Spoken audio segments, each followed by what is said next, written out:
láti lè ṣe rédíò mọ̀lẹ́bí family radio 88.5 FM tó kalẹ̀ sí ìlú Abẹ́òkúta. Akọ́tún ètò ọba ọlọ́rẹ̀ ní ìmọ̀dé sí etí ìgbọ̀yìn eléyìí tí Alhaji Akeem Olatunji tí wọ́n jẹ́ Arowo Adinni ilẹ̀ Kẹsàn tí wọ́n ṣe onígbọ̀wọ́ ẹ̀ ní ìrántí bàbá wọn àti àwọn ìyá wọn méjèèjì. Bismillah. Assalamu alaikum wa rahmatullahi wa barakatuhu. Innal hamdalillah wassalatu wassalamu ala rasulillah wa ala man tabi'a sunnatahu ila yawmil jazaa. Assalamu alaikum wa rahmatullahi wa barakatuhu. Le akira wa pé ìkẹ́ Ọlọ́run àti ọlá rẹ̀ kó máa bá wa. Ètò tí à ń gbọ́ òun náà ni ètò ọba ọlọ́rẹ̀ tí alfa tí èmi tí mo jẹ́ alfa Nurin Imran Àwòkó láti ìlú Kẹsàn orílẹ̀ tí ó gba yín pè ní Òjèrè tí ó ń tẹnu mi jáde tí bàbá wa àgbà Alhaji Abdulhakeem Olatunji Àkànjí Arowo Adinni Kẹsàn orílẹ̀ aṣíwájú Adinni Ọlọ́rundá Sàràkí Adinni ní ìléwó orílẹ̀ tí wọ́n ṣe agbárùkù ètò náà Ọlọ́run má jẹ́ wọn fọlápìtàn páwọn tí lọ lárí má fàárẹ̀ ṣe wọ́n má burú ṣe wọ́n tí wọ́n ṣe tí wọ́n gbé ètò yìí kalẹ̀ nírántí àwọn òbí wọn tí wọ́n ti lọ tí wọ́n fi tẹ̀lé ọ̀rọ̀ Al-Qur'ani pé ẹ ṣe dáadáa sáwọn òbí yín wọ́n ń bẹ láyé ni àbí wọn ò sí láyé nírántí bàbá wọn Abdul Wahab Ìṣọ̀lá Ọlátúnjí nírántí ìyá wọn Àyìnkẹ́ Tókì Ọlátúnjí nírántí ìyá bákan náà Rebecca Ọlátúnjí Ọlọ́run kó bá kẹ́ gbogbo wọn tó fi dórí àfáà mi tí wọ́n ń bẹ́tò yìí lọ tẹ́lẹ̀ tí tán fi dé bá wọn nínú àwẹ̀ yìí àfáà mi Sheikh Ismail Abdulhamid Odùṣínà tí wọ́n jẹ́ ọ̀tún ìmáàmù ní ìlú Kẹsàn orílẹ̀ tí wọ́n jẹ́ ìmáàmù rátìbí ní mọ́ṣáláṣí àdúrà mígbà nílò Ọlọ́rundá tí wọ́n jẹ́ ọ̀tún olórí ọmọ kéwú fún gbogbo Òkè Ògùn lápapọ̀ Ọlọ́run bá wa kẹ́ wọn dórí bàbá ti tèmi náà Alhaji wa Imran Àkàndé Àwòkó Akínyínká Ọlọ́run kó bá mi kẹ́ wọn ọlá ìtóbi ní ọ̀dọ̀ Ọlọ́run ìyá mi Ọlọ́run jẹ́ rí wọn pẹ́ o Ọlọ́run jẹ́ rí wọn pẹ́ èyí tí mo mú wá ní àkókò yìí òun náà ni pé gbogbo wọn tó jẹ́ olùgbọ́ mi mo fẹ́ kó o ṣọ́ṣe inú ayé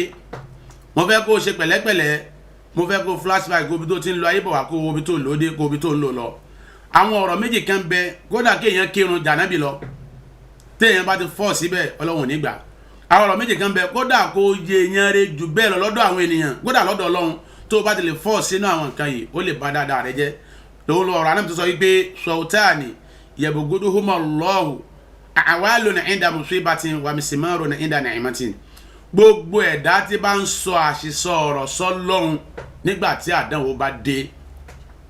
gbogbo ẹ̀dá tí máa ń blame Ọlọ́run bí ìgbà tí yẹn bá sọ̀rọ̀ sí lórí ẹbí gbọ́dọ̀ lórí ẹbí gan ó níbi tí yẹn lè sọ̀rọ̀ fún dé téèyàn ní kan àbùkù gbogbo ẹ̀dá tí máa ń blame Ọlọ́run ò ṣe dá o ọba kìnnìkan ní ẹ o ọba kìnnìkan ní ẹ irú kí leléyìí irú àdánwò leléyìí àṣẹ kìnnìkan gbogbo ẹni tí máa ń sọ ọ̀rọ̀ ìsọkúsọ sọ́lọ́run irú èèyàn bẹ́ẹ̀ ogun yẹn máa ń bí Ọlọ́run nú tí wọ́n bá lè ti bí Ọlọ́run bá nú tọ̀hún padà jẹ́yàn níṣu ẹlẹ́ẹ̀kejì ní gbogbo àwọn tí wọ́n máa ń yọ̀ látara orí mùmíní máa ń dùnnú ni kì í yọ̀ kéèyàn máa wá síndègún pé tí ò bá sọ láti wa ẹ lè dà báyìí tí ò bá sọ láti wa ẹ lè dà báyìí àwọn eléyìí ò lè jẹ́yàn torí wọn ò rí ṣe bí títí wa gbogbo ẹni tí máa ń fi orí ẹ̀ lá ọmọ làkejì lójú irú wọn ọlá yẹn bá wọn kalẹ̀ torí náà ìrọ̀ olùgbọ́ mi mo fẹ́